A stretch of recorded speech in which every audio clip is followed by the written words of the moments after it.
Benjamin's Mess, Sketches, Tirades, and Spoofs. It's a collection of essays. Holds it up there. Did your wife do There we that go. cover also? No, this was done by my regular cover guy, an illustrator I've worked with ever since I was running the Tokyo Journal in Tokyo. Greg Holfeld. He runs an outfit called Panic Productions now, and he's in Australia. But I Oh, depend on him. I depend on him for most of my covers. well, he does great. He does great work. So, Yeah. Benjamin's Mess, as we were saying, is a collection of essays on a myriad of subjects: socio-political, technology, life in Paris, and the absurdities of American life. And the life in Paris essay, I loved it. That was so on point. It was really fantastic. So, David, the essays are in chronological order, which to me indicates some type of organization, which I really appreciated. But what inspired the title, and does mess describe your writing process also? Well, yeah. Every writer's process is a mess, of course.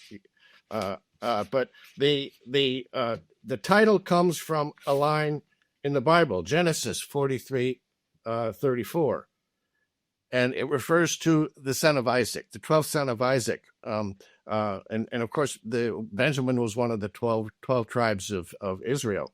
And the line from Genesis is, Benjamin's mess was 5 times as much as any of theirs, and they drank and were merry with him. So mess in this term is the feast, the mess hall, sitting down at the table. So what's the mess in this book? Oh, it's a smorgasbord of the essay. I write an essay every week.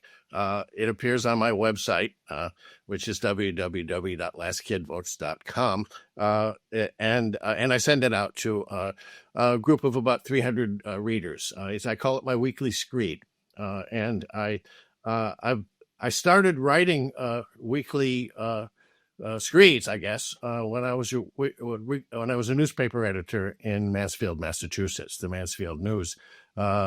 One week I would write about politics, and I called that the fourth estate. And one week I would write about sports, and I called that the fifth quarter. When I left the Mansfield News, and then eventually ended up in Tokyo, I started writing essays for Tokyo Journal once a month.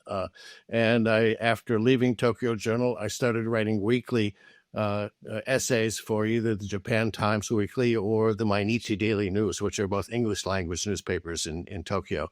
And once those 2 gigs petered out, when I moved back to the States, I started writing a weekly essay and submitting them to op-ed editors in America, and that's how I got all of those credits that you referred to at the LA Times and San Francisco Examiner and so forth. And from then on, I just kept writing a weekly essay, because if you don't do it, it's the sort of discipline that if you don't do it every week, you lose touch. You lose a sense of what Lawrence Ferlinghetti called 1,000 fearful words. And so to maintain practice, I write them once a week. I send them off to friends, and some people actually comment back on what I write about. But I try to have fun and write about a lot of stuff, whatever comes to mind, so that people are always surprised from week to week. Yeah, I mean, sports, politics, theater, you've done it all. In fact, you said, David, that it was newspapers made me do it. Right. Yeah. Right. Yeah. Yeah. Theater. I covered the theater in Boston for 7 years when Boston was a tryout city. I lived in Mansfield, Massachusetts, 20 miles from Boston. And one of the perks I gave myself was free tickets to the theater. So I got to see a lot of great actors and performers during the time I was running an obscure weekly newspaper in southern Massachusetts.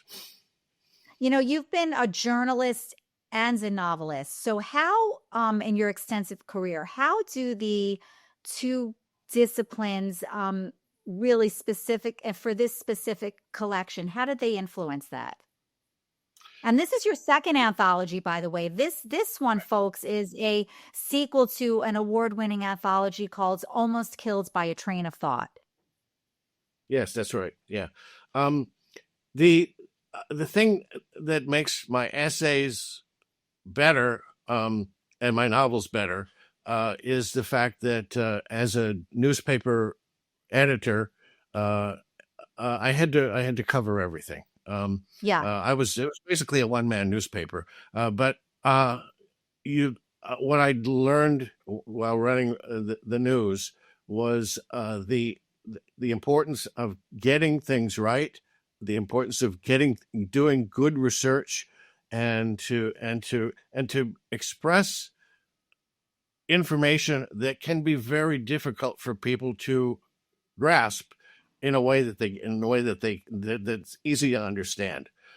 So in my novels, I'm probably a little more conscious than some other writers about about going back over things and making sure that there's the clarity of my point is sharp. That's from being an editor. Your Yeah, attention being to an editor, detail. yeah, but Yeah, your and attention. also yeah, digging into things and making sure you get it right, doing the research as far as you can go.